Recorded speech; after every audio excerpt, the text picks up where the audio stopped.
todos los días, a toda hora. Entonces hicieron este pavimento de concreto que comunicaba la planta del Ford modelo. Aquí ya cambiaron las cosas. Tablero de ajedrez, en ese momento ya se dieron cuenta, imagínense, en 1909, se dieron cuenta que no era bueno, que el tablero de ajedrez era una cosa que no era práctica, que no era viable. Ellos querían hacer el pavimento lo más rápido posible, y aquí se ve la fundida de la Wayne, la avenida Woodward, en línea, con este equipo que es una mezcladora ambulante. Esa mezcladora se le traía los bultos, perdón, no todavía bultos, las canecas de cemento, le echaban agregado, el agua, y ella iba andando, iba descargando, iba andando, iba descargando, y así se iba haciendo el pavimento. Por ejemplo, si vieron el video ahorita, una máquina de esas. Y otra cosa, se mantuvo el bicapa, que todavía no era lógico que alguien diseñara en 1909 un pavimento bicapa, porque pues no, el tema de esfuerzo estructural todavía no estaba arraigado en ese sitio. No había juntas. Miren este pavimento en 1913, que se llama la Broadway, fundida continua, no se cortaron juntas, y miren aquí cómo estaba la fisura en el medio. Esta es, por ejemplo, la US 20, se hizo sin juntas, continua, se dejó así. ¿Qué hace el pavimento? El pavimento se contrae, y fuera de eso se rigidiza, y al rigidizarse, entonces comienza un efecto que se llama los alabeos diurnos y nocturnos, que vamos a ver en el tema del diseño, generan estas roturas que ven ustedes aquí. El pavimento está totalmente fisurado, ¿no es cierto? Pero ustedes ven un patrón de fisuración. Eso en patología es bien interesante. Uno en patología tiene que tratar de identificar patrones, porque cuando hay un patrón, no quiere decir que el tema es aleatorio, que se fisuró como quiso el pavimento, sino que si hay un patrón, hay que determinar qué es lo que lleva a que eso se fisure. Fíjense que el patrón es fisura longitudinal con fisuras transversales. A raíz de estas situaciones fue que se inició todo el proceso de desarrollo de las juntas longitudinales y transversales para llegar a eso. Y al fin y al cabo, ¿qué es lo que se hace una junta? ¿Para qué es una junta? Una junta es la modulación del pavimento en unos tamaños en que los esfuerzos no superen un porcentaje de la resistencia y no se fisuren. O sea, para que el tamaño de la losa que se definió aquí, con todos sus esfuerzos, no llegue a que tenga fisuraciones, ¿sí? ¿A alguien se le ocurre, y ahorita hacemos un ejercicio mental con eso, a alguien se le ocurre cuánto es el porcentaje normal que uno puede tener en una resistencia en concreto versus los esfuerzos en un pavimento? Así, cualquier dato. No se van a salir del 100, o sea, del 0 al 100. No van a decir 500%. ¿Cuántos? ¿Qué datos se les ocurre? Imagínense en la vida real. La vida real.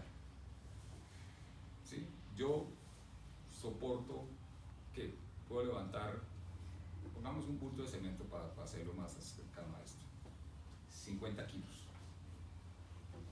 Si yo levanto un bulto de cemento de 50 kilos, ¿cuántas veces lo vuelvo a levantar? O sea, ahí llegamos a las repeticiones de carga. O sea, ¿cuántas repeticiones de carga yo puedo hacer con un bulto de 50 kilos? Yo estoy seguro, una. O sea, yo lo levanto una vez, pero dos, ya no. O sea, yo llegué a la fatiga. Eso se llama la fatiga. Yo me fatigué. Entonces, fíjense cómo llegamos a la fatiga muy rápido en el pavimento, ¿sí? Pero ¿qué pasa si ya no me dicen, oiga, ya no, venga, usted no pudo? No levante ese bulto de 50 kilos, sino que levante este bulto de 10 kilos. ¿Cuántas veces voy a levantar ese bulto de 10 kilos? 5 veces. No lo puedo levantar nada. Eso no es lineal, eso no es lineal. Yo lo puedo levantar muchas veces más, muchas repeticiones más, ¿sí? Y es por eso que en los pavimentos, y eso lo vamos a ver en diseño, en los pavimentos se establece unos límites del porcentaje de la resistencia versus el esfuerzo. Y está más cercano por allá del 20%, más o menos un 20%. Un pavimento que llegue al 30% quiere decir que el esfuerzo que se le está aplicando a la losa ya es un poco más alto y comienza a fatigarse hasta que se rompe, ¿sí? ¿Por qué a veces ustedes ven que un pavimento está listo, bueno, bonito y toda esa vaina, y de pronto lo abre al tráfico antes de tiempo, llega un camión y lo rompió. ¿Por qué lo rompió? Porque el concreto no había llegado a la resistencia, llegó el camión con la carga que era y pasó del 20 volado y puede llegar inclusive al 80, al 100%. Y ustedes se van a dar cuenta, de pronto ustedes lo vieron en construcción. En construcción, ¿ustedes vieron la ventana de corte? ¿Vieron algo de ventana de corte cuando se hacen los cortes de las juntas? La ventana de corte, ustedes arrancan en la fundida en el momento cero. Ustedes más o menos, ¿en qué momento ustedes se imaginan que el concreto entra en fraguado inicial o fraguado final? Más o menos, ¿a cuánto tiempo creen ustedes que el concreto fragua? ¿Se endurece? ¿A los 28 días? No. A las horas, a 12 horas. 12. ¿Quién da más o quién da menos? 4 horas. Más o menos a las 6. 4, 5, 6 horas se da el fraguado final. Hay dos tipos de fraguado: fraguado inicial y fraguado final. El fraguado inicial es cuando el concreto comienza a perder la manejabilidad. Acuérdense que el arte del concreto es que se mezcla en la planta, se transporta, se descarga, se manipula, se acaba, y llega un momento donde ya el concreto no se le puede hacer nada más. Se le hace todo el proceso aquí. Ese momento se llama fraguado inicial, que es cuando el momento del concreto que ustedes lo mueven y él ya no recupera. O sea, se comienza a endurecer, a volver pastoso. Y después de eso, más o menos a una media hora, llega el fraguado final, que ahí es cuando ya el concreto se rigidiza. En ese momento comienza la curva de resistencia. Ustedes han visto que la curva de resistencia todo el mundo la pinta así, ¿no? Todo el mundo la pinta así. La voy a pintar al revés, la voy a pintar así. Pero es que cuando hablamos aquí a los 3 días, a los 7 días y a los 28 días, eso es otra cosa. Aquí estoy hablando en horas. La arranca a las 6 horas, arranca en 0. A las 7 horas es muy poquito y va a llegar un momento donde ahí sí hace la curva que ya todos conocemos. Pero es en este lapso de tiempo donde está la ventana. ¿Dónde está la ventana de corte? La ventana de corte está aquí, más o menos hasta unas 12 a 14 horas.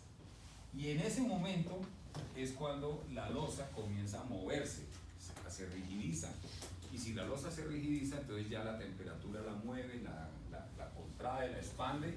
Y en ningún momento la resistencia, eso lo vamos a ver de pronto más adelante, en ningún momento el esfuerzo puede superar la resistencia. Porque cuando el esfuerzo supera la resistencia se llama fisura. ¿Sí? Entonces, eso es lo que uno tiene que controlar con todo esto.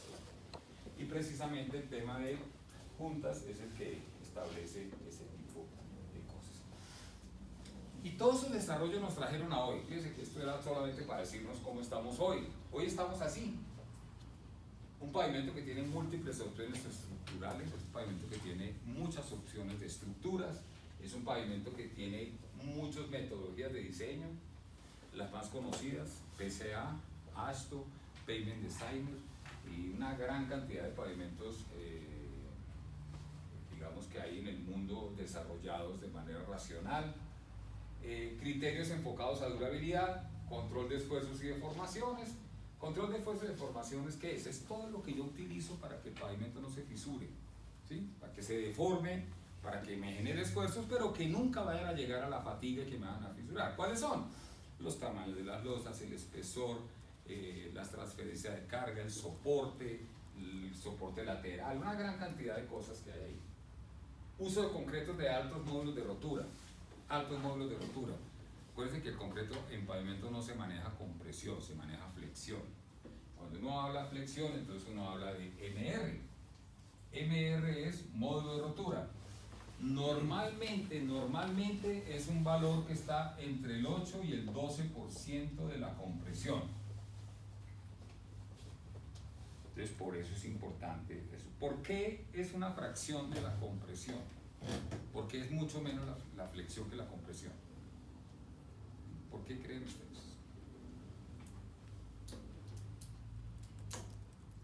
Por el empuje de los suelos. ¿Ah? El empuje de los suelos.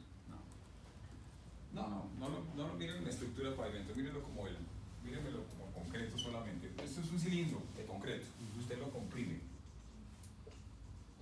y las partículas tratan de apoyarse una con otras, y esa con otra, y le genera una gran resistencia. En cambio, en flexión es una vigueta que usted la carga en los 2/3, y entonces aquí cuando se genera una flexión hacia abajo, esto genera la tracción aquí en la fibra inferior del concreto, y entonces ya no estoy empujando una partícula como la estoy jalando. Y al jalar, entonces la resistencia es mucho menor, y es por eso que esto falla por tracción. ¿Sí? Entonces por eso es una fracción de la resistencia a la compresión. Criterios de modulación, sistema de transferencia, sistema de soporte, acabados, concretos, en fin, tenemos muchos ejemplos en el mundo ya de pavimentos modernos. Ustedes habían visto esta vía es espectacular. Esta es la subida de los caracoles cuando comunica uno Chile con Argentina. Fíjense, alguien me dijo una vez, me dice, ingeniero, este pavimento de concreto no se puede hacer en montaña. Y uno dice, ¿por qué? Y fíjense que a veces los ingenieros son muy dados a limitar ese tipo de cosas. En el INVIAS, yo estoy en la mesa ahorita, estoy arrancando varias mesas. Yo ya hice 2 mesas de revisión de especificaciones de INVIAS. Si ustedes algún día ven la INV 500, la INV 630, la 501, la 230, la 235, ahí estuve yo. Y ahorita vamos a revisar una cartilla. Y en una cartilla, la de placa huella, que vamos a comenzar, ahorita vamos a revisar el manual de diseño de pavimentos de concreto y después la de placa huella. La de placa huella tiene un parrafito que dice que la placa huella es solamente para pendientes altas. Y yo cuestioné, cuando estábamos mirando la viabilidad del estudio, ¿y por qué? Y nadie me supo decir por qué. O sea, fíjense que hay cosas que se meten ahí, pero nadie sabe ni por qué. Y yo, ¿cuál es el fundamento para decir que este pavimento solo sirve para? ¿Por qué no se puede construir en plano? ¿Por qué no se puede construir en curva? ¿Por qué no se puede construir? Claro que se puede, todo se puede. ¿Sí? Vea, yo construí la vía La Calera. Me tocó hacer el diseño de la vía La Calera. Todos ustedes han ido a la vía La Calera, ¿no? De la circunvalar al Alto de Palmas. Yo cuando hablo ya de eso, yo comienzo a decir, pues madre, uno está viejito, ¿no? O sea, eso fue en el año 2000, hermano. Sí, en el año 2000. White Topping, fue el primer White Topping en Colombia. Fue allá. Como nadie tenía ni raca idea de esa vaina de cómo construir, entonces me tocó meterme a la construcción con el contratista. El interventor no tenía ni idea de un White Topping. No sabía qué controlar, no sabía qué era eso, luego no sabía. Él había visto pavimento convencional, pero nunca había visto un White Topping. Y resulta que el White Topping se coloca encima del pavimento existente. ¿Sí? Nosotros hicimos los bacheos, todas esas cosas, y cuando fuimos a fundir con la pavimentadora, decidimos por temas de tráfico, solamente por temas de tráfico, porque usted sabe que para ir a La Calera es la única vía fuera de la vía que hay por Sopó, por allá. Es una vuelta gigantesca, entonces el tránsito era una cosa bastante compleja. Y decidimos arrancar por el Alto de Patrios hacia abajo. Y el interventor dijo, no señor. No, porque si ustedes van a fundir hacia abajo, entonces el concreto se va a comenzar a escurrir hacia abajo y las losas se van a comenzar a escurrir. Y yo le decía, ¿y usted dónde vio eso? O sea, ¿dónde se le ocurrió esa vaina? ¿Listo? Para quitarle el miedo, la única manera en que el señor autorizó, ¿saben cómo fue? Tocó decirle, ¿sabe que vamos a hacer fresados cada 10 metros? Una franja de fresado, para que el concreto se pegue ahí al asfalto y... Dije, pero es que igual el concreto se va a pegar al asfalto, eso no tiene riesgo, o sea, eso va a suceder. Entonces, arrancamos a fundir de arriba hacia abajo, porque el interventor, digamos, tenía su miedo y le tocó hacer cosas adicionales para poder viabilizar la construcción. Entonces, hay muchas taras, mucha gente que tiene todo este tipo de cosas. ¿Por qué solamente el pavimento se puede usar en pendiente? ¿Por qué no en plano? Claro que se puede usar en todos los tipos, en el mundo no hay restricciones para eso. Cualquier tipo de pavimento se puede usar en cualquier tipo de sitios. Bueno, existen mitos sobre los pavimentos de concreto. Esta autopista, por ejemplo, es la autopista Saltillo-Monterrey en México. Interesante. ¿Cuáles son los mitos más grandes que hay sobre el pavimento rígido? Primero, el más arraigado de todos, que es más costoso. Ese, todo el mundo, desde el kinder a uno le dicen el pavimento de concreto es más costoso. Y uno se pone a analizar por qué. Fíjense que a mí, yo toda la vida, yo he hecho muchos estudios de patología. Yo hice el estudio de patología de la autopista norte, de la avenida Caracas, de hacer vías en Colombia, en otros países, en la CA1. Y uno en patología uno comienza a desarrollar esa sensación del porqué. ¿Sí? Y yo en la vida personal, yo le digo a todo el mundo, a veces cuando yo estoy en una reunión, alguien me dice algo y yo digo, ¿por qué? No, que por qué tal. No, ¿por qué? Eso no es ese es el qué. Usted me está diciendo el qué, yo necesito saber el por qué. El qué que está diciendo es que el pavimento rígido es más costoso en el costo inicial. Ahora explíqueme el por qué. ¿Por qué es más costoso en el costo inicial?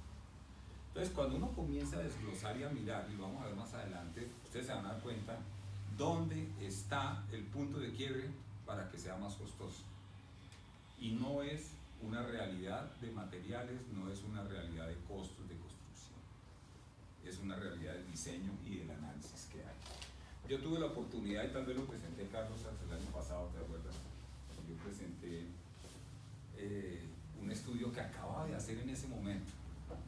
Esta universidad está metida dentro de un proyecto muy grande que se llama Lagos de Torca, si lo han escuchado. ¿Sí? Lagos de Torca tiene unos desarrollos habitacionales en toda esta zona hasta la 260, pero también tiene vías.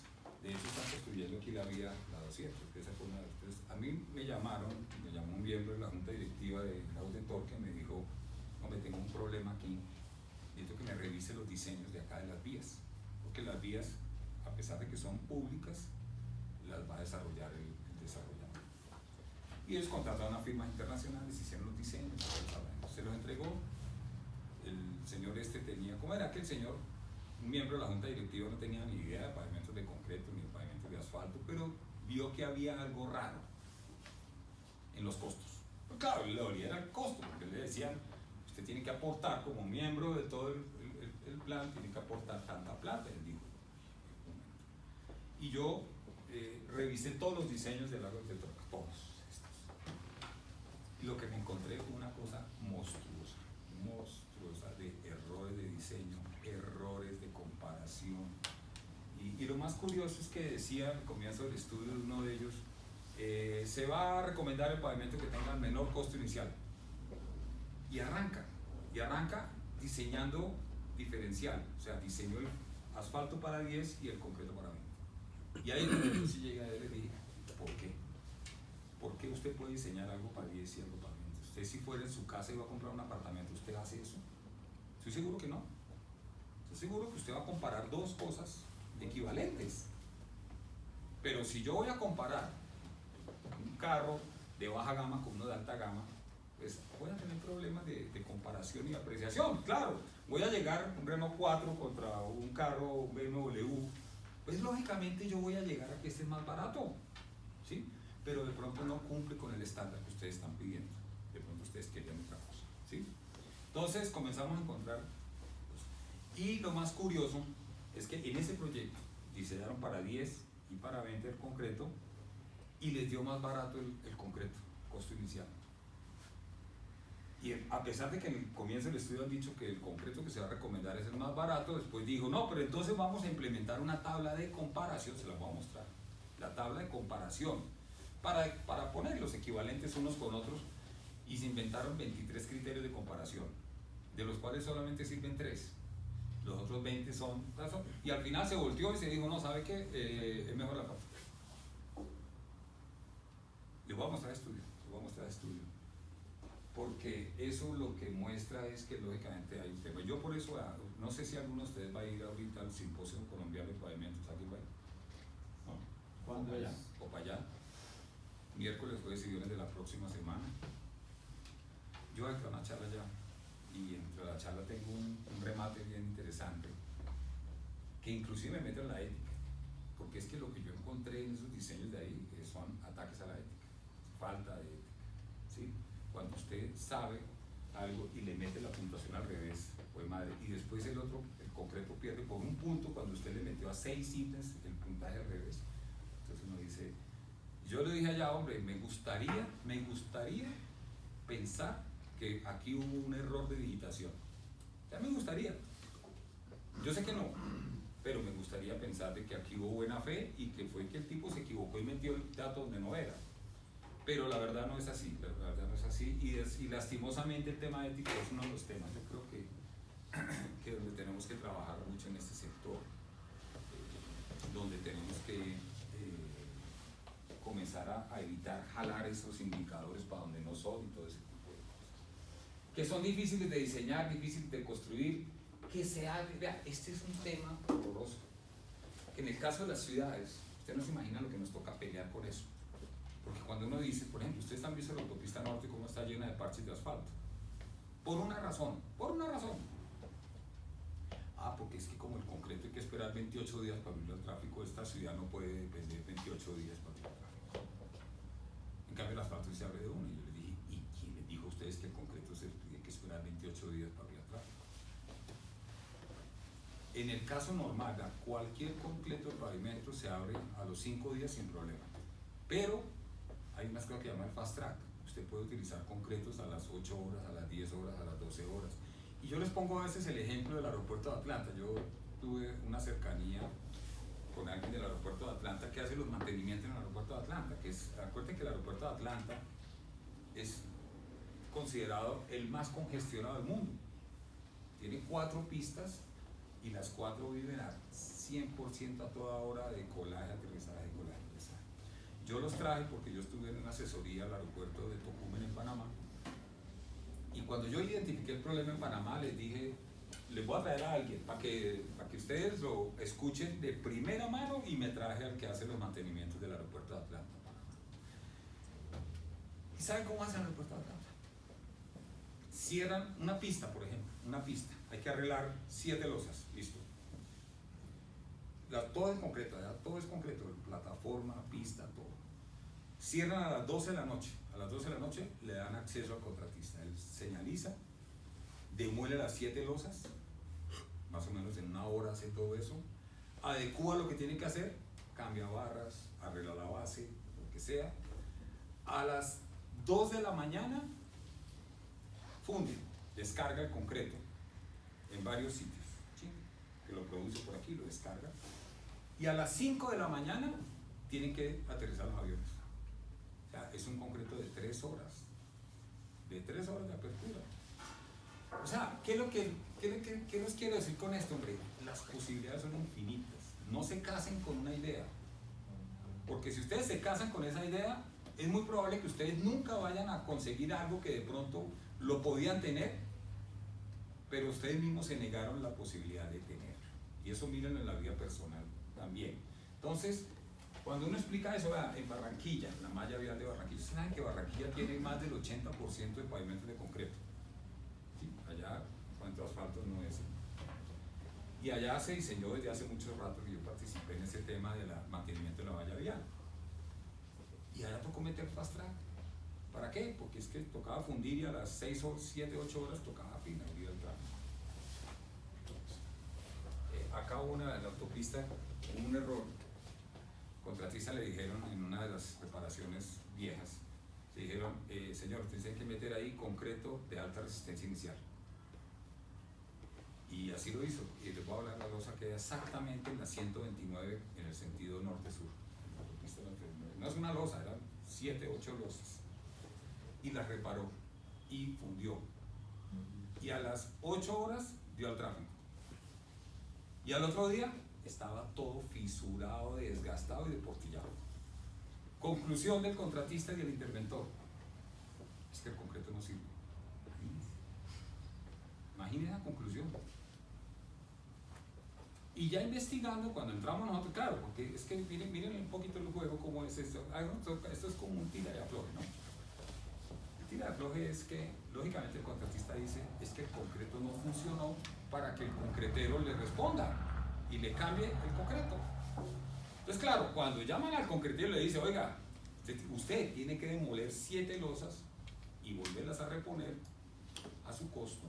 Entonces él llama a un grupo y dice, uy, venga, nos fuimos allá a mirar.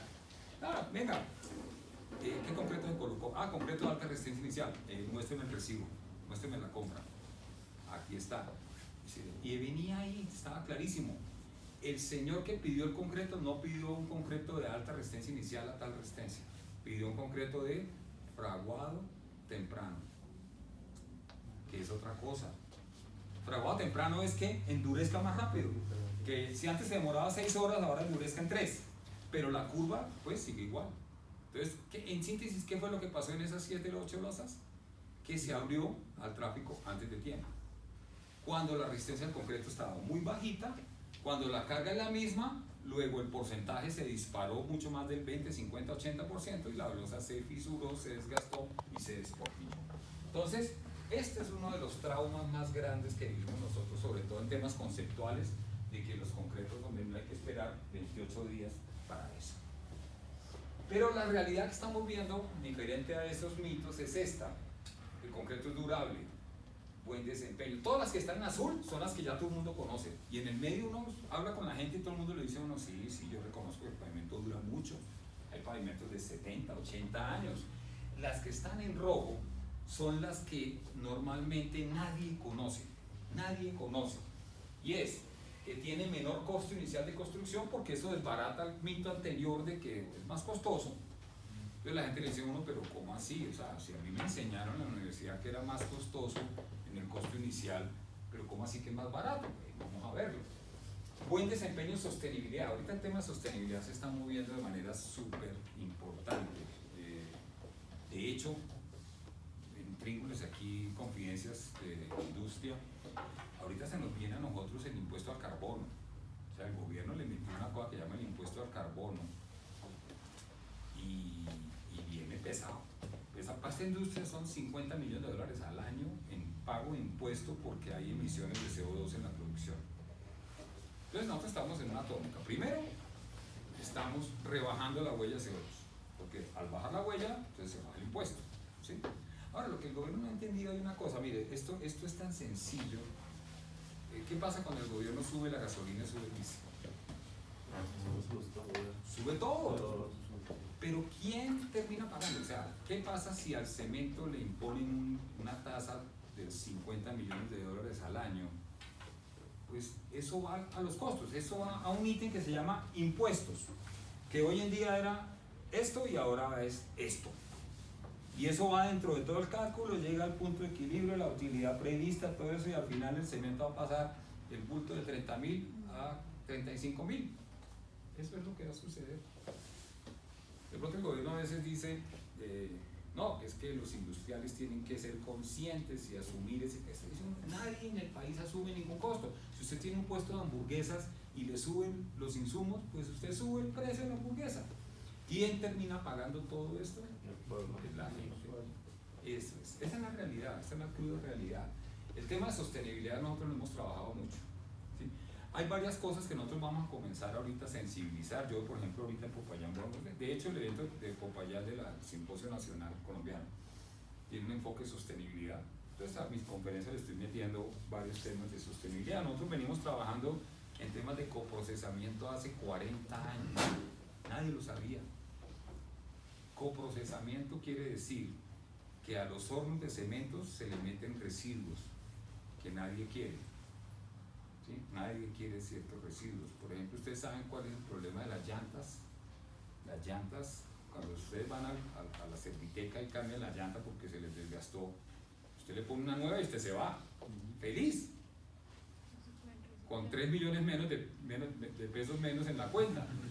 Pero, ¿qué hacen con esa llanta? Un enredo con esa llanta ahí, esa llanta no la quiere nadie, porque es un enredo. ¿Se acuerdan una vez que hubo un incendio por allá en Fontibón, que inclusive tocó cerrar el aeropuerto porque se oscureció todo? Eso es un enredo a nivel mundial, las llantas usadas. Esas las quemamos nosotros en los hornos cementeros. Las llantas se meten en el horno y generan temperatura y con eso calienta el horno. Nosotros tenemos que calentar los hornos a 1700 grados para poder formar el clinker y que se forme el cemento. Entonces con eso nosotros. Y ahorita estamos en una tónica que ya hay países, Austria. Austria es un país que hoy en día tiene basura cero. Basura cero. O sea, no tienen el Doña... Allá en Austria, ustedes, ¿dónde está el Doña Juana de aquí de Austria? No existe el Doña Juana. No existe. Toda la basura la cogen, la llevan a un sitio, la clasifican, sacan cartones, todo lo reciclable lo sacan y van a unas industrias de reciclaje, cartones, latas, vidrios, todo ese tipo de cosas, y queda el resto de la basura. Aquí sacan casi el 40% de la basura y eso se vuelve un negocio para la ciudad. Nosotros estamos planteando el gobierno hace rato. ¿Sabes qué? Ustedes no imaginan los intríngulis que hay con ese tema. Cuando usted dice, aquí hay un negocio, comienza todo el mundo a jalar para su lado y eso impide que hacer las cosas. Entonces, el reciclaje. Entonces, fíjense que hay que montar un reciclaje. Queda el 60%. Ese 60% se lleva a la planta de cemento y se mete al horno y se quema. Y eso tiene un poder calorífico alto. Entonces, nosotros estamos quemando basura. Ya tenemos un piloto en Bogotá, ya tenemos un piloto en Boyacá, ya tenemos un piloto en Antioquia para quema de basura. No lo hemos podido hacer como lo queremos hacer es porque ustedes saben la corrupción cómo es de alta. Por ejemplo, Boyacá quería comprar una planta de quema de basura, que es lo que en el mundo hay muchas plantas de quema de basura. Pero en la planta de quema de basura, lo interesante es que genera energía. Sí, de hecho, aquí en San Andrés y Providencia, hicieron una planta de esas justamente Sí. para pues, mitigar el tema de basura. Sí, pero Genera energía. exacto. Lo interesante no es quemar la basura por quemarla, hay que generar energía con eso. Entonces, nada mejor que una industria. Entonces, nosotros lo que le decimos al gobierno es: vea, señor, usted tiene que invertir $20 millones en la planta de quemado. Y aquí ya tienen las plantas de quemado, o sea, son todas las plantas. En Colombia hay 17 plantas de cemento. Súmele a eso la planta de Corona, las plantas de Corona, las plantas de acero, todos ellos necesitan calor. Tenemos un volumen de plantas en Colombia que pueden quemar la basura y que pueden quemar las llantas, y que por eso le llamamos nosotros el coprocesamiento. Y a la larga le llamamos nosotros, ahorita con esta moda de gobierno, le llamamos descarbonización. O sea, con eso estamos reduciendo carbono. Entonces, si uno le mete el 20% de basuras y llantas a la planta, es 20% menos de carbón que estamos usando ahí. Entonces, ese tema de sostenibilidad es muy importante. Y resiliencia, ¿alguien sabe qué es la resiliencia? La resiliencia es, digamos, cómo uno responde ante ante un desastre o algo. ¿Cómo se recupera? Pero cómo uno responde bien, porque hay respuestas malas. O sea, por ejemplo, un derrumbe en una carretera es una eventualidad que nadie a veces puede, pues que lo diga la vida llana, ¿no? Pero una cosa es que el derrumbe suceda, o una inundación, y que el pavimento soporte eso y después siga prestando servicio, a que el pavimento se vaya y entonces quede sin banca, sin nada, porque no fue resiliente. Entonces, la resiliencia es un tema que se está manejando ahorita bastante. Bueno, pavimento en concreto. A veces uno piensa que el pavimento se usa poquito, ¿no es cierto? Que es un pavimento así como eventual, eso. Tenemos dos realidades en Colombia, y ahí están las dos realidades. Tenemos los pavimentos carreteros y tenemos los pavimentos urbanos. En carreteros nosotros ya tenemos el 18% de porcentaje a nivel nacional, con un porcentaje de placa huella gigante que en este momento ya es del 7%. Ese crecimiento en placa huella se ha dado en los últimos 10, 12 años, ¿sí? Y está creciendo de manera... Yo estoy haciendo estimaciones, me da más o menos 1000 kilómetros al año de placa huella en todo el país, hecho por las comunidades. Ahorita está todo ese drama de las juntas de acción comunal, que el gobierno dice que las juntas... Yo estoy metido en el programa, yo estoy con el INVIAS en el programa de Caminos Comunitarios de la Paz Total.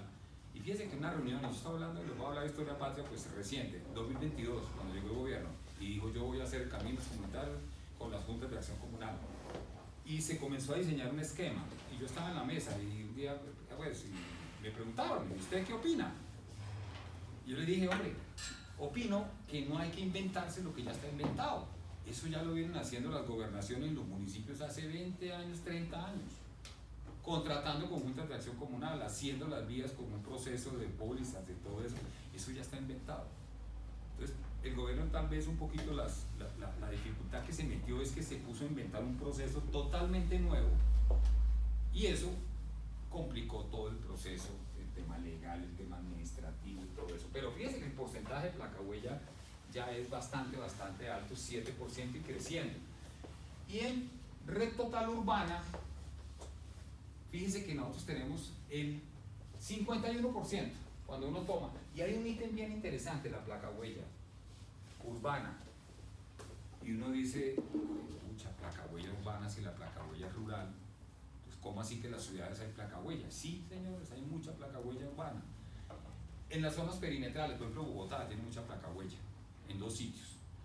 Todo el sur, que es Sumapaz, acuérdense que Bogotá, la ciudad de Bogotá va hasta el Magdalena. ¿Ustedes sabían eso, no? Búsquense, cuando estén por ahí sin hacer nada, búsquense Bogotá, el mapa de Bogotá, y ustedes van a ver que Bogotá no es hasta Soacha. Ustedes van a ver que Bogotá tiene una cola que se va hasta el río Magdalena, que es todo rural y se llama Sumapaz. Y es una localidad, se llama la localidad de Sumapaz, así como Usaquén, Suba, es una localidad que se llama Sumapaz. Y todo eso es rural. Y las zonas perimetrales de la ciudad, normalmente donde la ciudad se vuelve campo, hay mucha placa huella. Entonces, hay porcentajes muy altos, le da hasta la Avenida El Dorado, 12 carriles en concreto. Entonces, hay unas obras ya importantes en pavimento de concreto con este tipo de implementaciones. Nosotros estamos muy acostumbrados a hacer obras formales. Vea, ayer estaba yo en una reunión en Camacol. Ustedes saben que Camacol es la Cámara Colombiana de la Construcción de Edificios, ¿sí? Y ellos tienen una visión. Entonces yo ayer, pues, a pesar de las molestias allá, yo les dije, hombre, nosotros tenemos 3 frentes de trabajo, 3. Vivienda formal, que es edificios como estos, ¿sí? Camacol. Infraestructura formal, puentes, vías, grandes. ¿Quién está ahí? Cámara Colombiana de Infraestructura. Pero dije, pero hay un tercer actor que nadie considera aquí en Colombia, y es vivienda e infraestructura informal. ¿Quién hace esa vivienda e infraestructura informal? La gente. La gente. Las juntas lo hace el maestro, el técnico, pero ahorita vamos a ver estos porcentajes.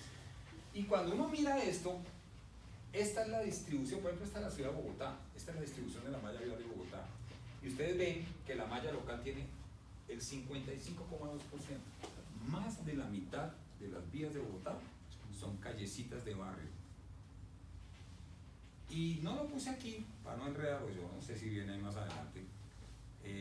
Yo pongo una pirámide y después una pirámide invertida, que al comienzo nadie me entendía el por qué. La pirámide es la distribución de la malla vial. Cuando usted tiene una pirámide, usted tiene algo así. Entonces, digamos, dividámoslo en 4. Usted dice, este pedacito de arriba chiquito son las vías troncales de la ciudad. Son vías muy importantes, mucho tráfico, pero son pocas. A pesar de que se extienden por toda la ciudad, pero son pocas. Entonces, aquí están las avenidas y las vías troncales de Transmilenio y todas estas cosas. Aquí están las vías, las avenidas que no son Transmilenios, aquí están las secundarias y aquí están las locales. La gran mayoría locales. Pero la inversión es así, al revés, lo que llamo yo la pirámide invertida. Porque ¿a cuáles vías se le invierte más recursos? A la malla vial principal, que es la de menos extensión, y a la que menos recursos se le da es a la que tiene mayor extensión. Entonces es lo que llama la pirámide invertida. Entonces tenemos 55,2% en urbana, y fíjense que en la red vial nacional el 69,37% de la malla vial es terciaria. Entonces fíjense que tenemos. Miren estos 2 datos. Colombia es un país rural. Ustedes van a ver un mapa, este es el mapa de Colombia. Todo lo que está en verde, chillón, es porque está lejos y tiene baja densidad poblacional. Y todo lo que está oscuro es eso. Entonces, la clasificación de rural se la dan 2 indicadores a nivel latinoamericano, que son la densidad poblacional y la distancia con centros urbanos, ¿sí? Y miren que América Latina es muy parecida en esa distribución. Fíjense que hay ciudades, hay zonas donde prácticamente, aquí, por ejemplo, aquí no le hagan caso a los colores de acá. Acá, por ejemplo, a nivel de América Latina, fíjense que el tema rojo es donde están la mayor cantidad de personas, los centros poblados. Brasil, fíjense que Brasil, por ejemplo, está recostado contra el mar. Ustedes saben que el brasileño es más buena vida que un berraco, entonces dice, claro, playa, cerveza, todas esas cosas. Entonces, cuando les decían que había que ir a vivir al interior, nadie les gustaba. Y ustedes van a ver en Brasil, todo el interior es rural. Hay ciudades en el interior que han logrado Belo Horizonte, Brasilia. Brasilia fue una ciudad puesta ahí a las malas. Pero entonces, fíjense que hay una distancia y una densidad poblacional en estas zonas que nos muestra que prácticamente el 30% de toda la población colombiana reside en el campo. A veces es difícil de entender eso, porque cuando uno dice, es que la mayoría de Colombia es rural y el 30% vive en el campo. Y uno dice, pero si el 70% es mayor, ¿no es cierto? Es urbano, claro, eso es una tendencia mundial. Fíjense que el tema de éxodo rural a las ciudades se ha venido dando en el mundo desde hace mucho tiempo. Pero vean este porcentaje. El cemento. El año pasado fueron, o el año corrido, 13 millones, casi 800.000 toneladas de cemento. 56,1% del cemento se distribuye en sacos en 40.000 ferreterías. Colombia tiene 40.000 ferreterías, de las cuales 10.000 distribuyen en gran medida materiales de construcción, manejan el 2.1 del PIB, que es un porcentaje altísimo, generan 200.000 empleos y manejan el 50% promedio de los materiales de construcción. Entonces, eso es un poquito la realidad que yo a veces voy a esos gremios. Yo ayer en Camacol, cuando decían que es que el gremio ahí, yo le dije, hombre, ustedes manejan, o sea, fíjense que ese 56.1 de cemento, o sea, el 43.9% se distribuye a granel, o sea, que va a las plantas de concreto.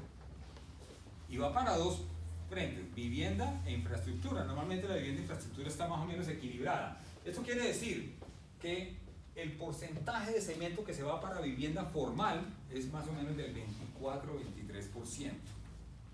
Más o menos. Y lo mismo infraestructura. Y el resto, 56.1%, es consumo informal. ¿Qué se hace con ese cemento? Ese cemento lo compra la gente en las ferreterías y con eso hace remodelaciones de vivienda, hace el segundo piso. ¿Ustedes han visto las casas en Colombia cómo son en esos barrios? Hay gente que ya hizo el segundo piso, y el tercero, y el cuarto, y el quinto, y el sexto, y hay casas de 7 pisos, sin diseño de mezcla, con materiales diferentes. Yo una vez vi una casa que era ladrillo, ladrillo, ladrillo, madera y arriba ladrillo, y uno decía, ¿cómo se tiene esa vaina? Pues así sucede. Entonces, eso es un sector que necesita mucha capacitación, mucha formación, pero fíjense que Colombia tenemos una autoconstrucción. Ahora, cuando ustedes miran los indicadores, ayer estábamos planeando un evento que vamos a hacer ahorita en Bolivia, en Santa Cruz de la Sierra, y estábamos hablando de los indicadores de premezclado. Y tuvimos la tentación de meter los indicadores de Europa. Y al final decidimos que no. ¿Por qué? Porque es que eso es como ver, cuando le dicen a uno aquí en Colombia, le dicen, mire, es que vamos a ir a Marte, vamos a ir a la Luna, y uno aquí pensando, es como, ¿qué va a comer al otro día? O sea, estamos en otra realidad. Cuando ustedes miran Europa, la penetración del concreto granel, del cemento a granel en Europa es del 90-95%. O sea, allá la informalidad es cero. Ustedes van a Suiza, nadie mezcla un punto de cemento ni de palo. Usted hace un andén en su casa y pide una mixer. En Estados Unidos también. Entonces hay países en el mundo donde este porcentaje, que aquí es del 43.9, en otros países es del 95-98. Muy poquito mezclan en obra, muy poquito. En cambio, América Latina es eso. ¿Por qué? Por mano de obra, por la informalidad, por la falta de regulación, todo ese tipo de cosas nos llevan a eso. Bueno, si quieres darle piso a...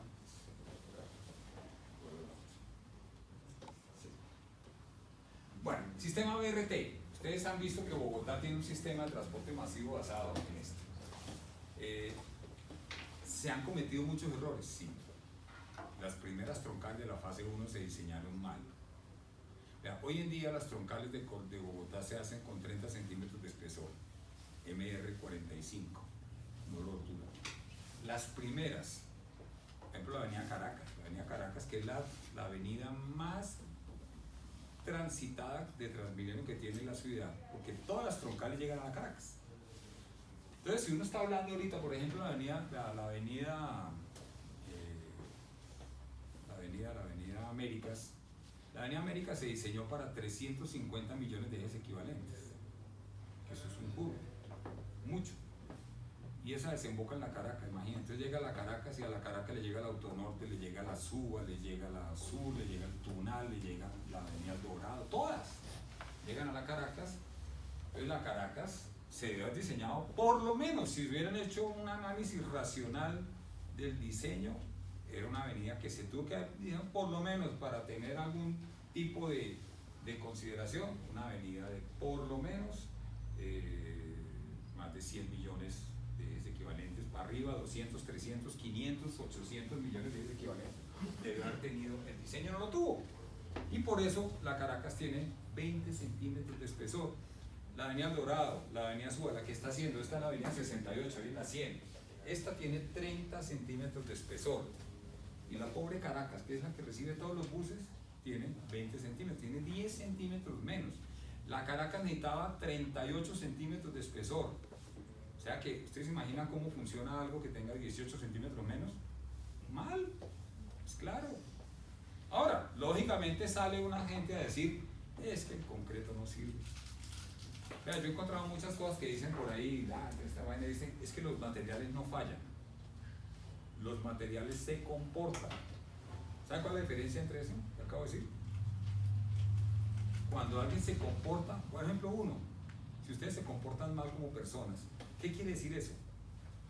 Que a usted le educaron mal. O sea, el diseño estuvo mal. Entonces, si el diseño estuvo mal, el comportamiento o el desempeño es acorde con ese diseño que usted hizo, o sea, mal. Entonces, tenemos sistema de transporte masivo, y en América Latina tenemos una cantidad de sistemas de transporte, todos en concreto, todos. ¿Por qué el concreto es ideal en sistemas BRT? Por las cargas y por las frecuencias. ¿Sí? ¿Alguno de ustedes sabe cuánto pesa un eje de transporte masivo? ¿Cuánto pesa un bus? Arranquemos por ahí. ¿Cuánto? Ahí lo tenía ahorita, ¿no lo vieron? ¿Cuánto pesa un bus? ¿Cuánto se imaginan ustedes que pesa un bus de Transmilenio? 20 toneladas. Este es biarticulado, pero hay articulado como este. ¿Cuánto pesa un articulado? 20 toneladas. Bueno, 20. ¿Quién da más? ¿O quién da menos? El diseño se hace para 32,5 toneladas. Dividido el bus, vamos al articulado, así.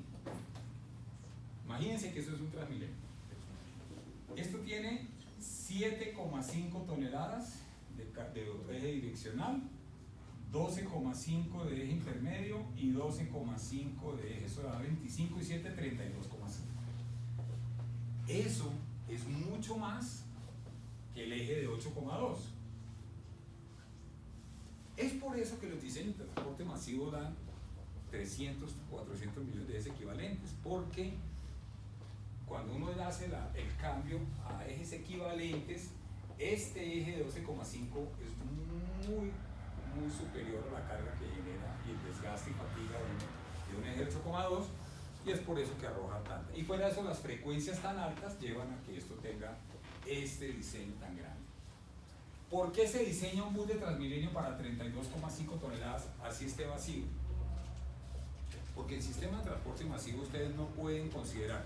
Antiguamente, cuando usted diseñaba, por ejemplo, la antigua 80, la antigua Caracas, cuando tenía el sistema de busetas y toda esa vaina, ¿cómo se diseñaba una troncal de ese cuando usted tenía la oportunidad de diseñar algo de ese estilo? Por porcentajes de ocupación. Usted cogía y decía, ¿cuántos buses hay en la Caracas? Que hay 5.000 buses al día. ¿Cuál es el porcentaje de ocupación del bus? Entonces usted hacía un cálculo de mañana, media mañana, tarde, tarde, noche. ¿Cómo es una curva de ese estilo? ¿Cómo es una curva de flujo de consumo de gente? Aquí en la medianoche, esto arranca bajito, bajito, bajito, a las 5 de la mañana viene un pico muy alto, después baja, después sube un poquito la cosa y después sube y se va. Esto corresponde a la franja de la mañana y esto corresponde al regreso. Es lo que llaman el origen-destino. Cuando usted va al origen y vuelve, el origen-destino.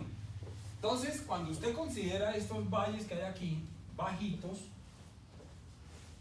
más o menos se diseñaba para un 30% de ocupación. Y como había sobre oferta de buses, como era la guerra del centavo, como era que cada conductor era el dueño de su bus, entonces el dueño del bus, él no consideraba esto.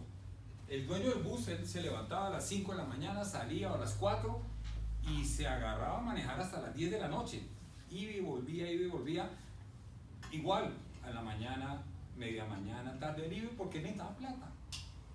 Entonces por eso a veces el bus transitaba a las 10 de la mañana con 5 personas, o a veces vacío. Y yo me pillé un error cuando yo tuve la oportunidad de hacer la patología de la Caracas y el Autonorte, la hice yo. Me pillé un error, y es que diseñaron el sistema de transporte masivo por índice de ocupación. Gran error, gran error. Eso es lo que pasa cuando alguien que diseña algo antiguo lo pone a diseñar algo nuevo y no se actualizó y no se puso a pensar. Esto es otra cosa, ¿no es cierto? Diseñó el sistema. Entonces, ¿cómo diseñó el sistema para un 35% de índice de ocupación de los buses? Eso es falso, porque Transmilenio sí atiende esto.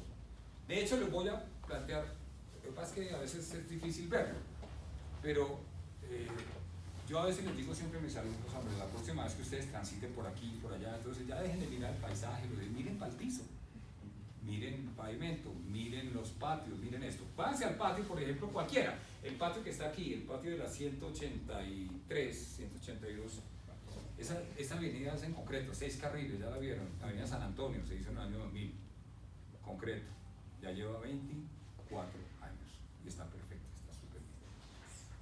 Yo estuve en eso. Y si ustedes van a las 7 de la mañana a ese patio y se paran y miran, ¿sabe cuántos buses van a ver? Ninguno. Todos están en la calle. A poder atender este pico. Ahora, váyanse a las 10 de la mañana, 11 de la mañana. Ustedes van a ver el patio así de buses. Y en la calle hay buses, sí, claro, pero menos. ¿Para qué? Para mantener el mismo índice de ocupación. O sea, para no tener buses de Transmilenio andando vacíos por ahí, sino que, entonces yo necesito 1000 buses a esta hora a poder atender todo el flujo de la gente, pero más tardecito yo solamente voy a sacar 50 buses, el resto quedan parqueados, y eso es lo que precisamente sucede en Ahora Valle. Entonces por eso un sistema de transporte masivo no se puede diseñar por índices de ocupación, se diseña es por carga máxima, 32,5, porque lo que hace es regular la flota, Después llega en la tarde, al mediodía sacan más, después sacan menos, y al final de la tarde, cuando todo el mundo va de su destino otra vez al origen, sacan todos los buses otra vez. Y esa dinámica la pueden ver ustedes en cualquier patio de Transmilenio que ustedes ven por ahí, a esas horas. Entonces, por eso se diseña. ¿Cuánto pesa este bus biarticulado? 45 toneladas. ¿Que tiene un eje más? ¿Sí? Hay una cosa interesante que agrava un poquito más el comportamiento de la Caracas y de la autopista. Y eso es uno de los temas que yo presenté en el estudio forense que se hizo. Y es que cuando se diseñó el sistema Transmilenio, fuera que se diseñó por índice de ocupación, se diseñó con cargas de buses articulados. Pero después, por allá, esto arrancó en el año 2000, por allá en el año 2008, comenzaron a desarrollarse en el mundo de los buses biarticulados. Son esos. Y ahí vieron una oportunidad de, con el mismo conductor, con un solo conductor, tener un vagón más y en ese vagón más meter un jurgo de gente más, casi 70, 80 personas más en ese bus. En eso. Entonces, porque en este caben 180, en este puede que 160, en este caben 260. Y entonces dijeron, vamos a cambiar la flota. Hoy en día, por ejemplo, en la Caracas y en la Autonorte, transitan por lo menos el 60% de los buses son biarticulados, que no estaban en el diseño, no estaban en ningún lado. Nadie consideró una carga de 45 toneladas de ese bus, a pesar de que el eje se mantiene. O sea, estos ejes son exactamente iguales, lo único que sucedió es que se le pone otro con otro eje acá atrás, ¿sí? Entonces, pero en América Latina la gran mayoría de proyectos son así. El concreto ha evolucionado de una manera salvaje, desde ese famoso 1-2-3 que yo les mostré, la primera planta de concreto en 1904. Era así, ¿sí? Era... Yo a veces bromeaba con esto, yo antes ponía una mixer primero, y les preguntaba, ¿cuántos caballos tiene una mixer? Entonces alguien me decía, 400 caballos de fuerza. ¿Y cuántos caballos cree usted que tuvo la primera mixer? Entonces me pone a pensar, no sé, un caballo. Porque era literal, era un caballo, era esto, un caballo de fuerza. Después llegó alguien y dijo, voy a duplicar la carga. Y le puso 2 caballos. Y así nacieron. Las mixers nacieron así y se comenzó a desarrollar hasta llegar a esto. Y es curioso, esto se maneja en caballos todavía. Esto se maneja todavía en caballos. Tenemos cosas, concretos especiales, ¿verdad? Concretos de colores, concretos rojos. Yo tuve la oportunidad de participar en un proyecto que ha sido muy cuestionado, y ustedes lo han escuchado, que se llama el Corredor Verde. ¿Sí lo han escuchado, no? El Corredor Verde arranca en la 26 y va hasta la calle 200. Está dividido en 3 tramos, 2 corticos y 1 largo. 2 corticos que es de la 26 a la 40 y poco, que es el tramo 1. Después viene el tramo complicado, que es el de la 46 hasta la 100, que es donde está ahí, por ejemplo, ese embudo de la 92, que ese es el que generó toda la polémica. Y eso fue lo que generó que el tramo 1 y 2 no se pudiera licitar. Se licitó, pero nadie se adjudicó, nadie se metió y está frenado. Pero el tramo que va de la 100 a la 200 sí ya está adjudicado a 3 contratistas, ya están en proceso. Yo participé en los diseños de esa vía por una razón específica. Cuando me llamaron es porque ellos me dijeron, sí, esta troncal va en concreto toda, Transmilenio y carriles mixtos, espacio público, todo eso va, pero con una particularidad, porque como es corredor verde, se metieron los arquitectos ahí y definieron que se iba a hacer por isla de calor. ¿Alguien ha escuchado la isla de calor? La isla de calor no es un tema de pavimento, es un tema de la sociedad, de sostenibilidad.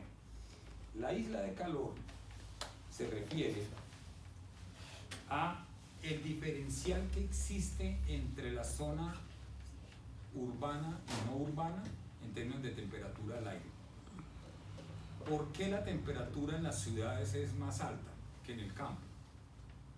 Por el reflejo y por la absorción de los rayos del sol por parte de las superficies, ¿sí? Ustedes han visto un edificio, por ejemplo un edificio, ustedes han visto que en la parte de arriba del edificio, cuando impermeabilizan, le colocan unas cosas ahí, pero al final le colocan una cosa reflectiva, como los que saben hacerlo, porque es los que le colocan cosas negras están haciendo la vaina al revés.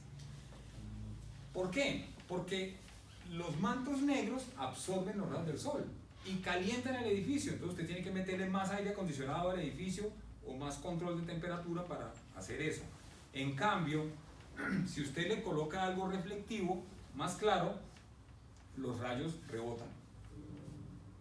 Entonces cuando la superficie absorbe los rayos del sol, se vuelve como una plancha. Vea, eso a veces es tan evidente en ciertas noticias que lo que pasa es que la gente no lo percibe.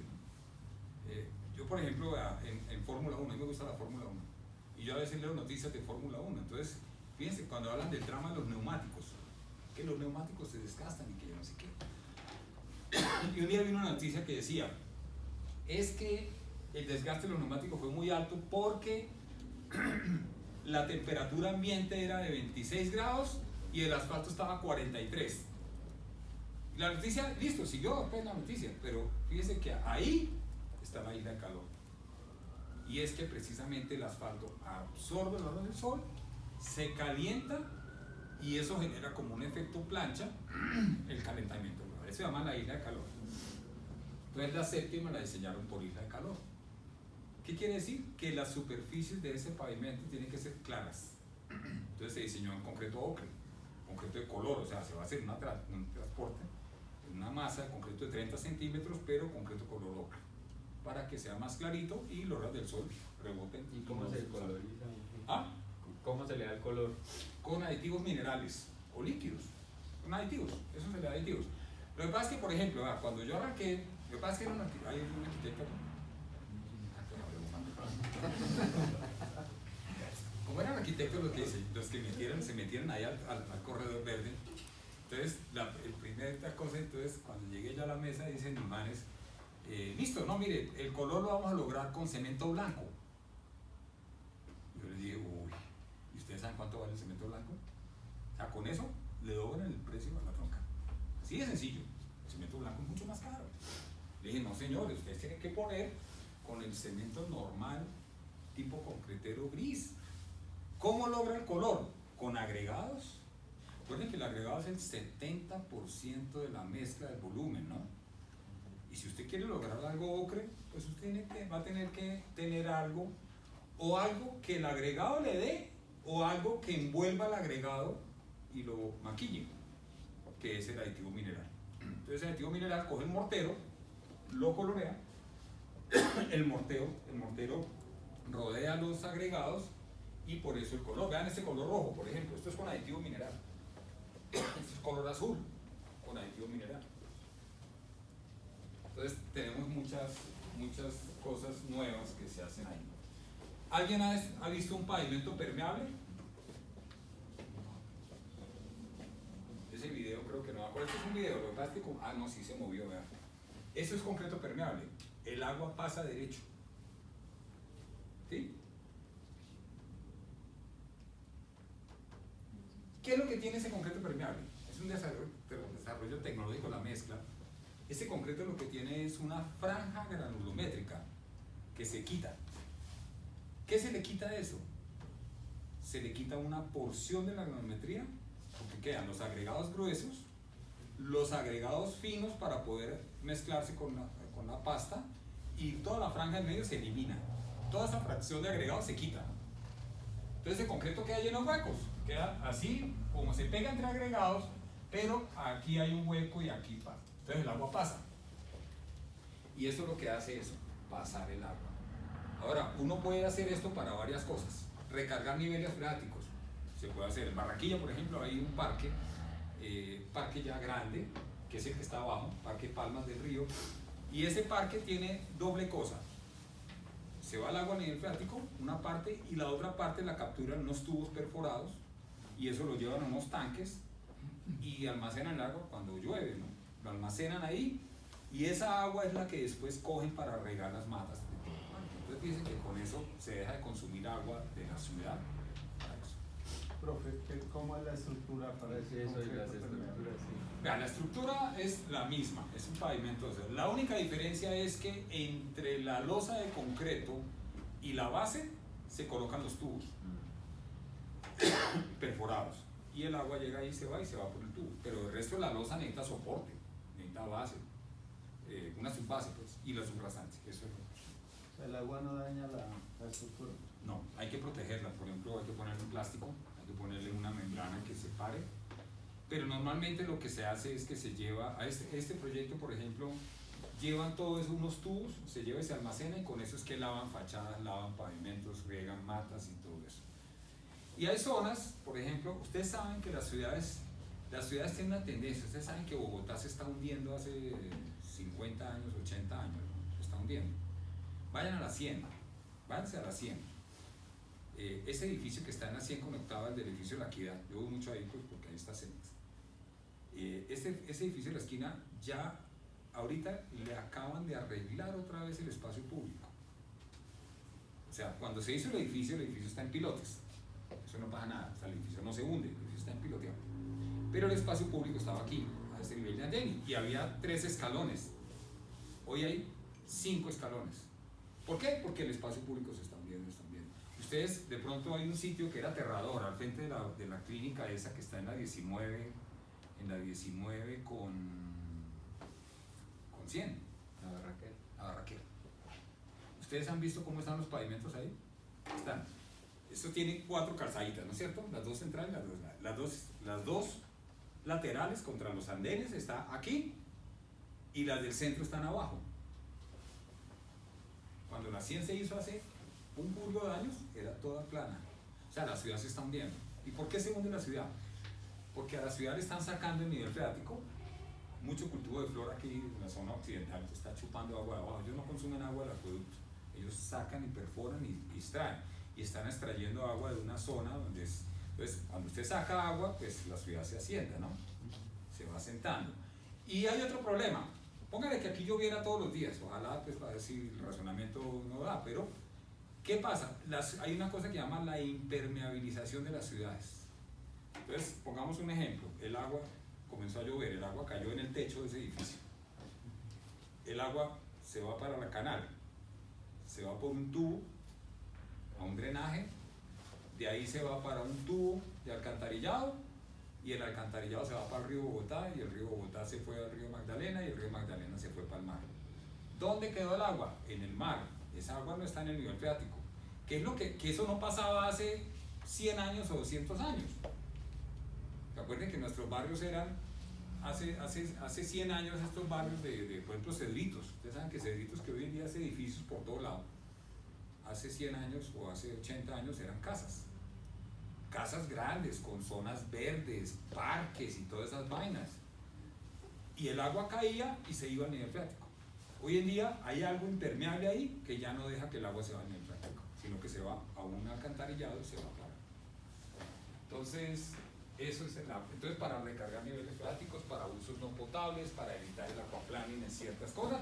Y hay un tema que yo no coloqué ahí, que es el ruido, para abatir el ruido, porque cuando usted tiene cavidades, pasa una llanta, genera un ruido, la llanta de la rodadura, y el ruido se mete entre esos huequitos y se disipa. Bueno, pavimentos de ultra alto desempeño, los famosos UHPC, son pavimentos. Esto es en Colombia, esto ya está aquí, esto es un desarrollo colombiano muy fuerte que se está haciendo en UHPC. 4 centímetros de espesor, una losa de 4 centímetros de espesor, con un concreto que tiene hoy en día 18 megapascales de resistencia a la fricción. ¿Saben cuánto tiene un concreto normal? Pues ya lo dije ahorita, en Bogotá 4,5. Aquí tiene 4 veces esa resistencia. Y en compresión 150 megapascales. Hoy en día el metro de Bogotá está construyendo con 75 megapascales de resistencia a la compresión. Aquí ya tenemos el doble, 150. Entonces estos son concretos muy resistentes. Este es un carrusel de fatiga aquí que se hizo en la Javeriana para modelar ahí bajo ejes y ver cómo era el comportamiento de ese pavimento. Ya en Colombia hay ejemplos de eso. ¿Qué tan costoso es? Bueno, por eso es que todavía no se usa mucho. Es muy costoso. Un metro cúbico hoy en día puede costar 5 o 6 millones de pesos. Cuando un metro cúbico hoy en día normal, en concreto normal, puede costar 400, 350 mil, depende del volumen. Entonces, pero eso es como todo. Ya, eso es como los televisores. ¿Se acuerdan cuando llegaron los televisores de plasma? Pues que, pues madre, todos pues llegaron los de 32 y los de 41, listo. 42 pulgadas. Y después comenzaron a llegar, entonces cuando esos se abarataron, comenzaron a llegar los de 60 pulgadas. Yo me acuerdo una vez, yo vi un televisor de 60 pulgadas, o sea, yo lo vi como en 30 y pocos millones de pesos. Hoy en día un televisor de 30 pulgadas se consigue en 2,5 millones. Entonces la tecnología tiende a abaratarse. ¿Por qué es tan costosa? Pues porque tiene microsílice, tiene fibras, tiene un contenido de cemento altísimo. ¿Sí?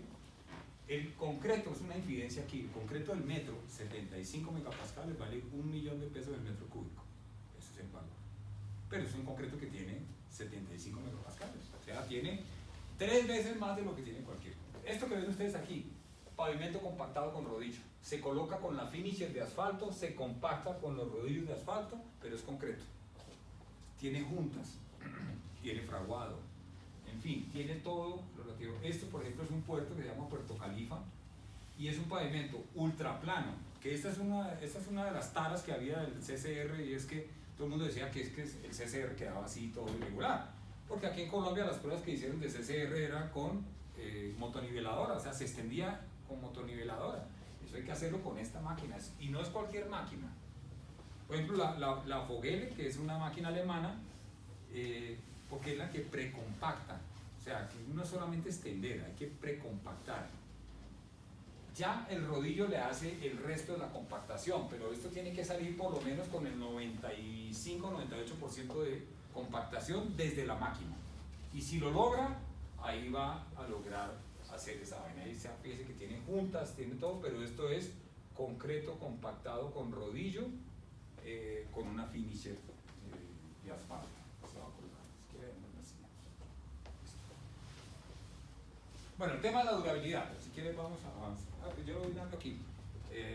Es el tema de la durabilidad, vea, ese es el pavimento, por ejemplo, es en Argentina, un pavimento que tiene 72 años. Entonces la durabilidad del pavimento rígido está, digamos, muy arraigada en el medio.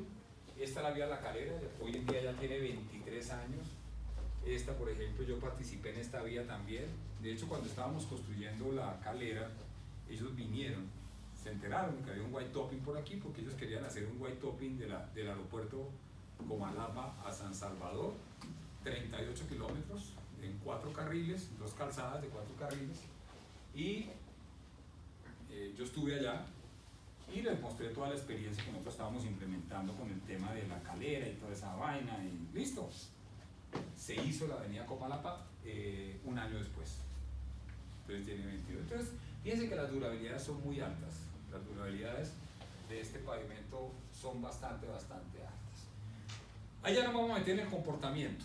¿Cómo es el comportamiento de una placa de concreto? ¿Qué es lo que le marca la diferencia? Hay un efecto que llamamos nosotros el efecto placa. Ese efecto placa es el efecto que tiene cuando usted se para sobre algo rígido que le distribuye la carga en un área grande. Eso es, ¿sí? Entonces, usted tiene el efecto placa en pavimento rígido. Cuando le aplica la carga, esa carga se distribuye en un área grande, y luego quiere decir que los esfuerzos que llegan a la base de soporte son bajos. Entonces, acuérdense que en asfalto tenemos una cosa que es más o menos así, ¿no? Cuando usted le aplica la carga puntual, usted tiene algo más o menos así, que es lo que llamamos nosotros la distribución puntual. Y es que en un área pequeña, que es el área de contacto de la llanta, ahí comienza el cono y se comienza a disipar el esfuerzo, así, y en la medida que se profundiza el esfuerzo y se abre más, se reducen las tensiones y por eso se disipan algún punto. Entonces, tenemos un efecto que llamamos el efecto placa, que es el que le ayuda a distribuir las cargas en un área muy grande, y eso le reduce los esfuerzos en las bases de soporte. Y adicional, tiene otro efecto, y es que tiene elementos que le comienzan a ayudar a mejorar el desempeño. Entonces, cuando se aplica una carga por eje, hay un esfuerzo que se genera en esas losas. Y fíjense que hay un efecto aquí interesante. Yo iba a rayar aquí, pero no. Esto, 3 juntas y una junta longitudinal, o sea, hay 2 longitudinales y 2 transversales. Fíjense que los esfuerzos aquí en esta modelación de elementos finitos, los esfuerzos en las 3 juntas que están longitudinal y longitudinal pegado a las otras losas y transferidos con barras, tienen menos esfuerzos y deformación. En cambio, la que tiene el borde libre tiene mayores esfuerzos. Entonces, de ahí parte otro elemento adicional del diseño, que es el soporte lateral. O sea, hay que brindarles soporte lateral a las losas para poder controlar. Y aquí les voy a meter una infidencia a la autopista norte en términos de patología. Mire, las patologías, cuando uno detecta un patrón, uno tiene que ser más o menos consecuente de este patrón, que es lo que causa una apertura de ese estilo. Y ahí, por ejemplo, en la autopista norte comenzaron a aparecer unas fisuras longitudinales si este era el ancho de losa, más pegadas hacia el borde externo contra el separador. Entonces la pregunta que uno se hace ahí es, ¿qué tiene que ocurrir para que se abra una fisura longitudinal en esa sección de la losa? Y el tema es que el borde lateral está teniendo esfuerzos y deformaciones muy altos. Pero uno va al diseño y en el diseño está diseñado un muro contrafuerte. O sea, la losa estaba apoyada en un muro para controlar la deformación lateral. Entonces uno dice, bueno, una de dos, o no es mal, el muro falló o el muro no está. Tiene que haber alguna solución para que eso se dé. Optamos por no especular. Ese estudio de patología es bien bonito. Yo lo tengo una presentación de esa bien interesante. ¿Qué optamos nosotros? Pedimos autorización al IDU para excavar el separador central de la autopista. Y entonces excavamos el separador para poder destapar todo el lomo de la losa. O sea, lo que hicimos fue esto. Si esta era la vía, digamos el pavimento aquí, todos los multicapas, esta losa, ya les voy a pintar cómo debería ser el diseño. Recuerden que la autopista es un pavimento mixto. Es un pavimento que existía anteriormente, lo voy a pintar al revés.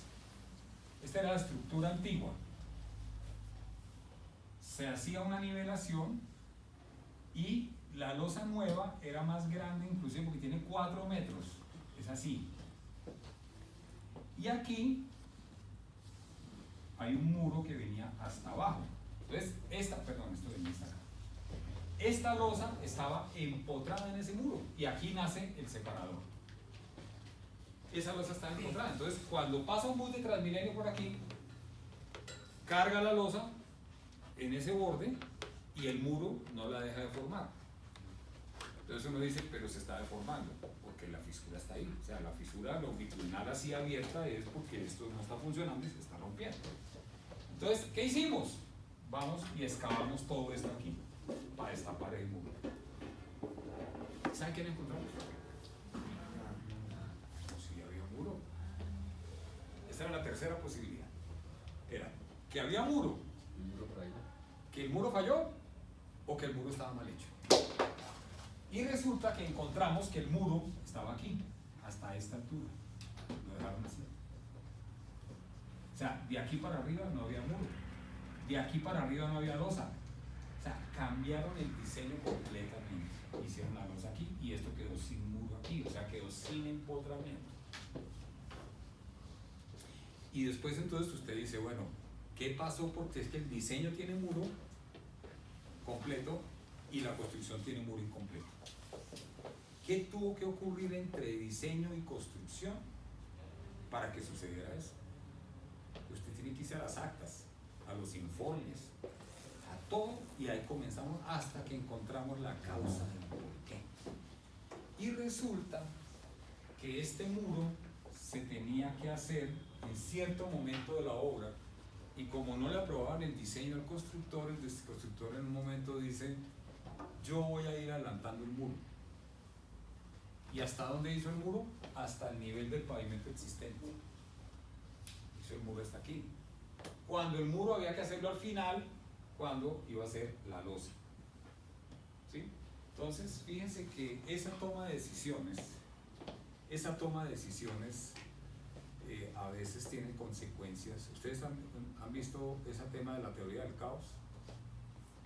¿Sí la han escuchado? Que mucha gente cree que es la teoría del desorden y resulta que no. La teoría del caos es que una pequeña decisión genera grandes consecuencias. Una toma que de una decisión tiene consecuencias. Vean, les pongo un ejemplo. Usted dice, ¿sabe que yo voy a ir a la galaxia? Pues estoy hablando aquí miles de años en el futuro. Vamos a ir a la galaxia tal, a 50 años luz. Y usted se equivocó en el baño y le puso la ruta un grado se desvió. Usted sabe, en 50 años luz, un grado, ¿cuánto es? Usted llegó a otro lado. Entonces fíjense que una pequeña toma de una decisión errada tiene consecuencias. Yo pongo un ejemplo muy simpático. ¿Ustedes saben por qué estoy yo aquí? Yo estaba estudiando en la Universidad de los Andes, ingeniería. Y yo estaba allá tranquilo, normal, estaba primer semestre. primíparo. Primíparo es duro, ¿no? Y un día yo terminé clases, yo tenía pues, el carro de mis papás, no era mío, yo tenía el parqueadero y yo tenía que salir para mi casa. Y ese día yo iba a ir, estaba caminando al parqueadero, ya me iba a ir cuando llegó un compañero. Me dijo, oiga Diego, es que voy a ir allí al ICETEX, ¿me acompaña? Y le dije, uy hermano, yo me voy ya para que no coge el trancón y yo no sé qué. Acompáñeme. Entonces le dije, bueno, listo. ¿Se demora? No, se rapidito. Entonces me fui con él al ICETEX, que quedaba allá abajo en los Andes, en la carrera tercera, ahí en Condicional, ¿no? Y llegamos al ICETEX. Él iba a llenar una cosa de una beca. Y yo llegué y me paré en la puerta. Me paré en la puerta pues a esperarlo, ¿no? Y llegó el vigilante. Y dice, sí señor. Yo le dije, no, es que estoy esperando a la compañera. Me dijo, ¿y por qué no? Pues están llenando unos formatos de beca, ¿por qué no lo llenan? No, mire, yo vine a acompañar. No, hombre, vean, no pierde nada, me insistió el vigilante. ¿Y cómo era insistente que yo no me dejaba para quitármelo encima? Entré, madre, me pasó el esfero, llené el formato y lo entregué. Y ¿qué? Me fui, hasta luego, me fui al parqueadero, me fui para la casa. A los 2 meses me llamaron. Oiga, señor, es que usted ganó 2 becas. Una en Brasil y otra en Checoslovaquia. Y tiene hasta mañana para escoger cuál. Y yo, pucha, ¿qué hago? Yo en ese momento dije, Checoslovaquia, país de la cortina de hierro. Estaría yo metido ahorita en las FARC, estaría en el Senado, imagínate. Sería senador. El país de la cortina de hierro, el idioma. ¿Sí? Dije, no, 1 año para estudiar el idioma, para poder estudiar, no, qué mamera. En cambio Brasil no me decía nada, Brasil dice, usted puede llegar ya y a clase, hermano. Y me fui para Brasil. Y estudié ingeniería en Brasil, viví en Brasil, toda esa vaina, después terminé en Colombia por otras razones. Pero fíjense que si yo no hubiera ido con ese compañero en ese instante a eso, quién sabe dónde berraco estaría yo en este momento, pero no estaría aquí, con toda seguridad. Entonces fíjense que esa pequeña toma de decisión ese día cualquiera, le marca la vida a uno de ahí para adelante. Entonces, esas pequeñas tomas de decisiones afectan, no se imaginan cuánto, afectan muchísimo y le marcan a uno la vida. Diseño. Ustedes me dicen cuánto hacemos un break. A las 9, o sea, 15 minutos. Bueno, diseño. Yo ahorita me voy a pegar un brinco horroroso. Nos vamos a ir al diseño. Porque es que el diseño tiene unas variables que yo creo que son muy importantes. Ustedes entienden que ustedes ya vieron construcción, ¿no es cierto? Ustedes ya saben cómo se construye, ¿no es cierto? Sí. Entonces, pero hay que ver entonces cómo llegar a lo que se va a construir. Aquí están comparados los métodos de diseño. Aquí están, por ejemplo, comparados ASTO y PCA. El PCA es la curva azul y el ASTO es la curva roja. Son los más extremos. Y ahí lo que ustedes ven es un diferencial en espesores entre ASTO y PCA muy grande, sobre todo en cargas bajas y en tráficos altos. En tráficos bajos, ¿qué quiere decir? Hay una diferencia entre PCA y ASTO que es fundamental. El método de la PCA, que es la Portland Cement Association, está basado en ábacos y en repeticiones ilimitadas. O sea, usted va a llegar a un momento del pavimento donde ya las repeticiones son ilimitadas y ya el espesor no le sube. Es por eso que la curva azul se acuesta, independiente de la cantidad de ellos. En cambio, el rojo es ASTO 93. Ese ASTO está basado en fórmula. De pronto más adelante vemos la fórmula del ASTO, que es bien compleja. Pero la fórmula del ASTO arranca con el logaritmo 18, W, quiere decir eso con ejes. Es una fórmula al revés, porque lo más simpático del método de la ASTO es que ustedes tienen que calcular espesor, pero la fórmula está basada en ejes. O sea, ustedes tienen ejes es igual a una fórmula horrorosamente grande. Y el espesor está como en 3 sitios. Entonces lo que tienen que hacer es que usted le mete los ejes equivalentes que calculó, le mete el módulo, le mete la resistencia, le mete la coeficiente de drenaje, le mete tal, el coeficiente de transferencia, y despeja el espesor para llegar a cuál era el espesor. Entonces fíjense que si usted tiene un logaritmo de W18 bajito, quiere decir que el espesor es bajito. Y si la fórmula de ejes es muy alta, pues el espesor es muy alto. Es por eso que el método de la Ashton va en función de las cargas, de los ejes equivalentes, crece y decrece mucho. Entonces fíjense que hay un momento donde se encuentran, sí, pero normalmente en tráficos altos, ese que ven ustedes a la derecha es real, ese cuadro es del diseño de la calle 26, de la avenida El Dorado. Se dividió en 12 tramos, desde la primera de la calle 3, de la carrera tercera hasta El Dorado. 12 tramos. Y fíjense, aquí está Asto PCA, PCA azul y Asto rojo. Y fíjense que hay hasta 8 centímetros de diferencia entre uno y otro método. Entonces fíjense que ahí hay una particularidad. Esto yo no lo hice, esto lo hizo un diseñador llamado Donaldo Castilla de Vial. Él llegó al IDU con esto y dijo, ya señores, 30 centímetros de espesor por PCA y 38 centímetros por Asto. ¿Cuál? ¿Cuál creen ustedes que se hace?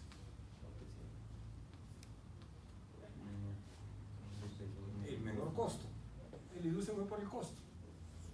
Entonces yo tuve la oportunidad, por ejemplo, un diseño, es tal vez de las vías más cargadas que hay en Perú, se llama la vía Gambetta, yo participé en ese diseño.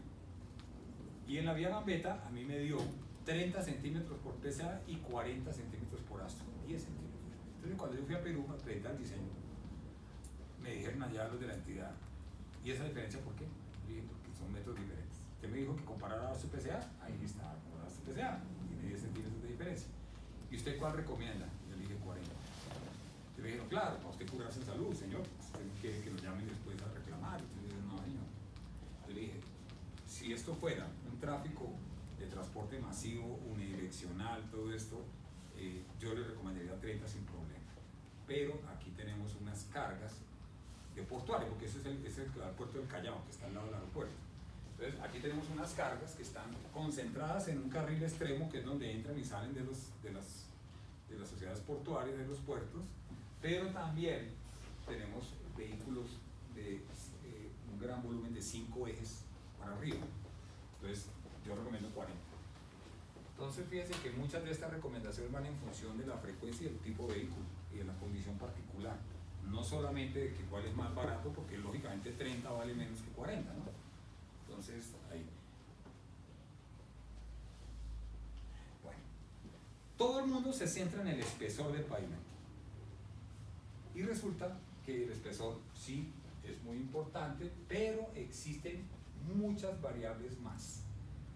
Subrasantes, soporte, concreto, resistencia, ancho de losa, longitudes de todos esos son criterios que hay que tener en cuenta a la hora de diseñar, y estos son criterios a tener en cuenta, pero que son externos, porque esto tiene que ver con la losa como tal, con esta losa que está aquí, este en Guatemala, con la magnitud de las cargas, con la frecuencia de las cargas, con la ubicación, con las condiciones ambientales que se generen. Todo ese tipo de cosas afectan los diseños y llevan a que el pavimento tenga un mejor o menor comportamiento del que se tenía esperado. O sea, yo no puedo depender del pavimento solamente de la losa, del espesor. No, porque si usted hace un buen espesor, ya les cuento lo que pasó aquí, patología. El tema de la patología es un tema supremamente interesante. ¿Saben por qué? Porque en patología uno tiene que devolverse. O sea, normalmente usted coge un proyecto nuevo, se hace planeación, diseño, construcción y operación. Y usted va en línea. Ahora vamos al revés. Daño, usted tiene que devolverse hasta el diseño. A ver qué fue, a ver, para descubrir en toda esta línea dónde estuvo el error. La NQS. La NQS tiene varios problemas de patología. A pesar de que la NQS ya lleva 22 años. Está bien, está ahí funcionando, pero tiene problemas. Y tiene un problema de espesores en un sitio. En la gran mayoría lo pasaron a 30 centímetros y en otros lo dejaron en 26, le faltaron unos centímetros. Pero el gran problema que tiene la NQS es en las juntas. Por una decisión, eso que les hablé ahorita, de la pequeña decisión que alguien toma y que tiene un efecto gigantesco después. Esa es la modalidad de los contratistas que, claro, usted se pone a mirar cuánto, y ese es el problema a veces de ver los proyectos no en conjunto, sino individuales, los ítems presupuestales. Entonces, ese diseñador cogió el ítem barras de transferencia y dijo, uy, imagínese cuánto vale esas barras de transferencia. Yo después en la patología ya le mostré cuánto valía. Valían el 4% del valor total del proyecto. 4%. Y yo le dije, ¿y usted asumió ese riesgo por un 4%? No. Entonces, ¿qué hizo? Cogió la barra que era de 1,5 pulgadas, así de gruesa, y bajo el pretexto de que es que llamaba a todos lados y nadie la tenía, por barras de 1 pulgada, que esas sí las tenía. O sea, le bajó de 38 milímetros a 25 milímetros. Imagínense, en el diámetro de la barra. ¿Qué pasó? La barra se fatigó más rápido. Y es por eso que antes del año 5 ya estaba cambiando barras. Próxima vez que pasen por la NQS, miren, por ejemplo, en el sentido norte-sur, a la altura del Campín. Miren para el piso y ustedes van a ver unas rayas que hay ahí. O sea, ustedes van a ver las juntas, así transversales, pero van a ver las juntas y van a ver unas rayitas así. Háganlo la próxima vez. Pasen por y mírenlas. Esas rayitas es que les tocó meter barras por arriba, insertar barras en concreto endurecido para compensar la deflexión de la losa, porque con la barra de 1 pulgada no les daba. Y se fatigaron y se fisuraron las losas. Entonces, esa pequeña decisión, las barras tenían un peso del 4% dentro de todo el proyecto, las de 1,5 pulgadas. Con el ahorro que hizo, se bajó el 0,5% del costo de las barras, solamente. Y por el 0,5% le aplicaron la póliza. Claro, responde, ustedes a veces dirán, la póliza, sí, claro, responde el asegurador, pero es que el asegurador, si demuestra que es un error suyo, intencional, se lo cobre y se lo devuelve. Entonces, esos pequeños errores a veces se llevan porque no se tuvo en cuenta el tema de transferencia de carga, no se tuvo en cuenta la marca, no se tuvo en cuenta. Esto es del método Ashton, una modalidad que se llama WinPass, que es del American Concrete Pavement Association. Esto lo que muestra es que hay muchas variables, no solamente el espesor. Aquí, esta es una modelación, esto se llama el análisis de sensibilidad del método de Ashton. Y esto se lo arroja un diseño, o sea, ustedes cuando hacen el diseño, ustedes pueden optar por ver esto. Y esto lo que le muestra esa vaina que uno diría, pues madre, yo no entiendo esa vaina. No, claro que sí, es súper entendible. Ya cuando uno entiende las cosas, como que se le revelan las cosas, uno dice, uy, ahora ya entendí.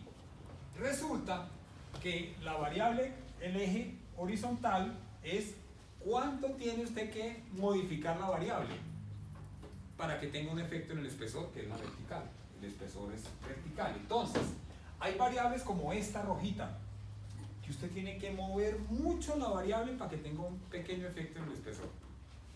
Y esa es, por ejemplo, el valor del K, la base.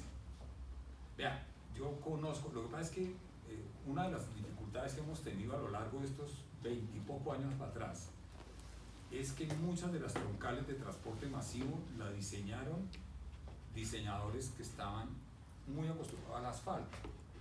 Y acuérdense que el asfalto, el pavimento flexible, en buena medida, mire, el asfalto no funciona solo, el asfalto funciona como estructura, porque parte de la disipación de las cargas lo hacen las bases, la subbase y la subrasante.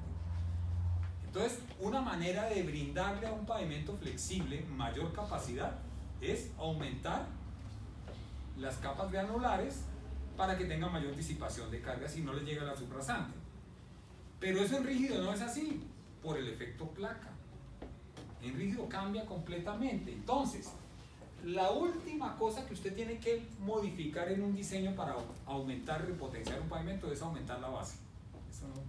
Y le encarece, porque excava más, tiene que rellenar más ambientalmente tienen mayor impacto porque usted tiene que transportar más y traer más y compactar más, pero entonces la base no es. ¿Cuáles tiene que mover usted?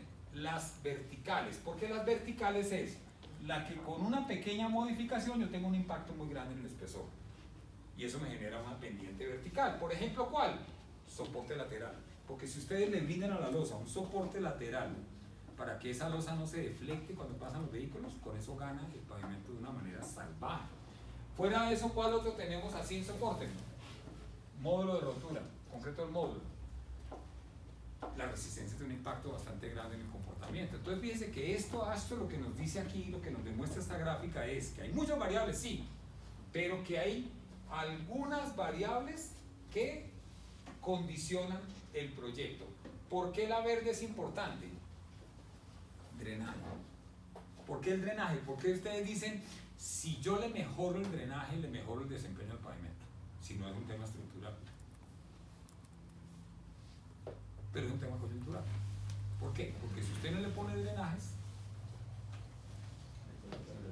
el agua se le lleva a la base. Y si le lleva a la base, pierde el soporte. Y si pierde el soporte, pierde la capacidad. Incidencias del estudio forense de la autopista norte. No le hicieron drenajes. No le hicieron drenajes. Vean, nosotros hicimos, cuando yo hice estudio forense de la autopista norte, hicimos una cantidad de cosas. Por ejemplo, había bombeo y estaba saliendo un material gris. Entonces el interventor dijo, eso es base de soporte. Entonces yo le dije, él me dijo, ¿eso es bombeo? Yo le dije, no, eso es bombeo aparente, o sea, aparentemente es un bombeo, hay que descubrir. Yo le dije, ¿esa agua de dónde viene? No, que esa agua viene de abajo del nivel freático. Yo le dije, no, señor, esa agua no viene de abajo. Y dije, bueno, pero no nos vamos a poner a pelear, hagamos un ensayo. Hicimos un ensayo que hoy en día, con toda seguridad con los temas ambientales no nos lo dejarán hacer, que se llama el ensayo de saturación de azul de metileno. Ustedes conocen el azul de metileno, ¿no? Usted coge un tanque de agua, le echa azul de metileno, eso se vuelve azul, pero azul luminoso. Y pusimos unos irrigadores en el separador central de la autopista.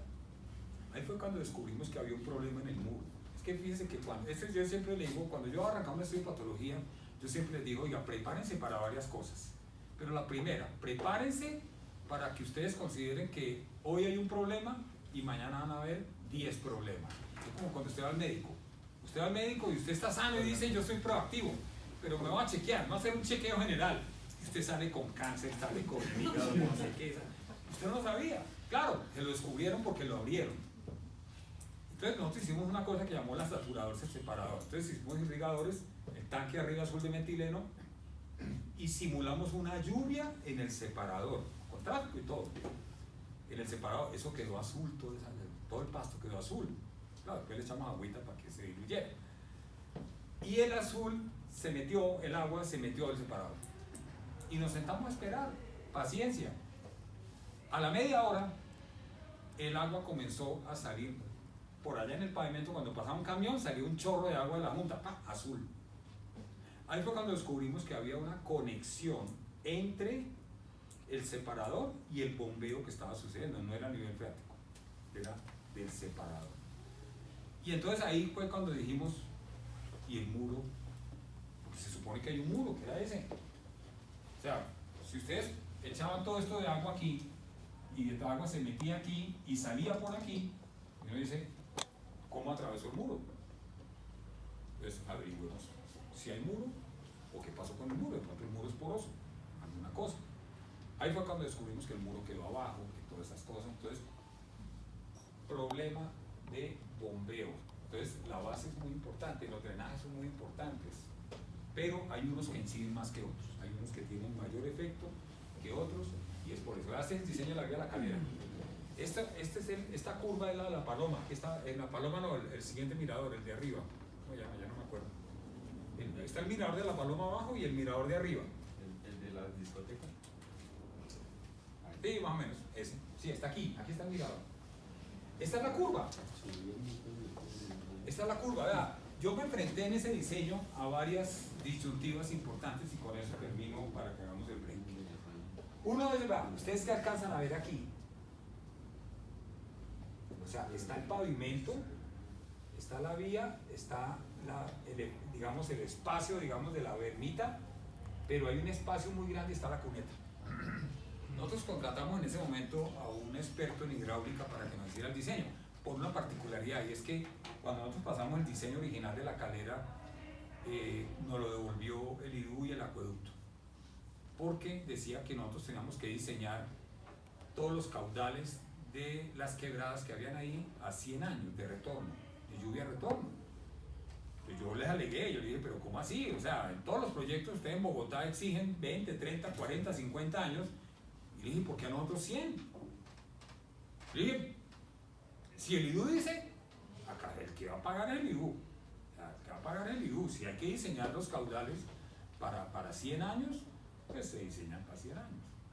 Entonces, por ejemplo, nos tocó hacer los box culvert tan grandes para poder diseñar a 10 años en todas las quebradas, que inclusive hubo un box culvert especial que queda en 2 curvas antes de llegar al Alto de Patios, que pasa una quebrada, y el box culvert, pues lógicamente uno va, ¿dónde arranca el box culvert? Pues al nivel de la quebrada, ¿no?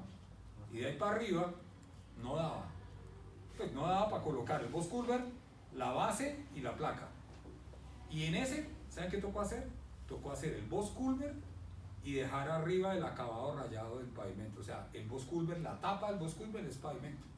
Y poner juntas de aislamiento al lado y lado, y ahí el pavimento. Ahí se corta el pavimento, para que el box culvert pudiera tener esa dimensión. ¿Sí? Entonces, el tema del agua. Bueno, y aquí, ¿qué sucedió? La sección transversal de la vía variaba desde 7 metros hasta 10 metros, 11 metros de ancho. O sea, la calera era así. Por todo lado, como se hizo a las patadas durante 30 años, pues así lo hicieron. Entonces la pregunta en cierto momento le digo fue, ¿y usted qué es lo que quiere? ¿Usted quiere una sección transversal uniforme o no? ¿O usted quiere que si llega a 7 se engoste y si crece a 10 se diga, es un despelote? Porque usted va generando embudos. O sea, a lo peor que puede en las vías. Yo participé en una vía grande en Salvador, que me llamaron, y es que como experto en tránsito yo no tenía ni berraca idea en tránsito, pero saben que me fue muy bien porque le ponía lógica a las cosas, ¿no? Y me pegué una estudiada y yo les demostré a ellos de que era mejor hacer una fundida de 1 kilómetro continua que hacer 10 fundidas de 100 metros cada una, porque la interferencia en el tráfico era peor. Entonces, fíjense que la vía La Calera, por ejemplo, cuando se diseñó la fundida, se diseñaron 2 frentes de trabajo, separados 300 metros entre ellos. Entonces había un embudo aquí de tráfico, se metía en el carricito de pasada, se abría, todo el mundo salía desbocado, y a los 300 metros otra vez. Entonces doble embudo. Yo decía, pero ¿para qué si usted ya no está embocado? No lo vuelva a abrir para volverlo a cerrar, deje cerrado ya todo el tramo, completo. Y con eso el tráfico se agiliza mucho más. Entonces me preguntó, ¿qué quiere? Entonces el primer diseñador hidráulico me pasó una cuneta de este tamaño, desde aquí hasta acá, una cuneta, una mega cuneta, de casi 2,5 metros. Y entonces le dije al tipo, bueno, ese es el diseño técnico. Ahora, la lógica, ¿qué le dice a usted? La lógica dice que si viene un señor de un camión subiendo en su camión, ahí, ¿qué hace? ¿Coge la curva o sigue derecho por aquí? Sigue derecho por ahí, porque es el menor esfuerzo. Él dice, a él le importa, el conductor del camión no sabe qué es una cuneta, no sabe qué es una losa, no sabe si está reforzada, no sabe si tiene, no sabe nada, pero coge derecho.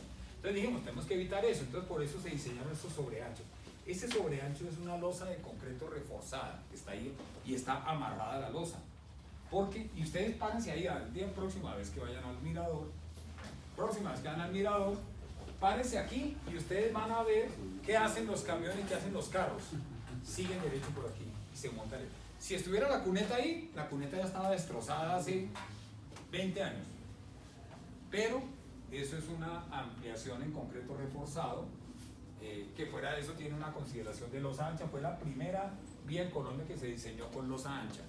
Losa ancha es una losa de 4,25 metros de ancho, no de 3,65 carril. Esos 65, esos 60, ¿cómo es? 60 centímetros adicionales es este. Y eso lo que hace es que el borde exterior, acuérdense que el borde es el que más esfuerzos tiene de formación, se aleja más de la carga, porque la llanta pasa por aquí y la junta está por acá. Entonces eso es lo que se llama losa ancha, y eso lo tiene establecido el método AASHTO como una de las facilidades para hacer soporte lateral de la losa. Si quieren paremos acá. ¿Y cuánto tiempo?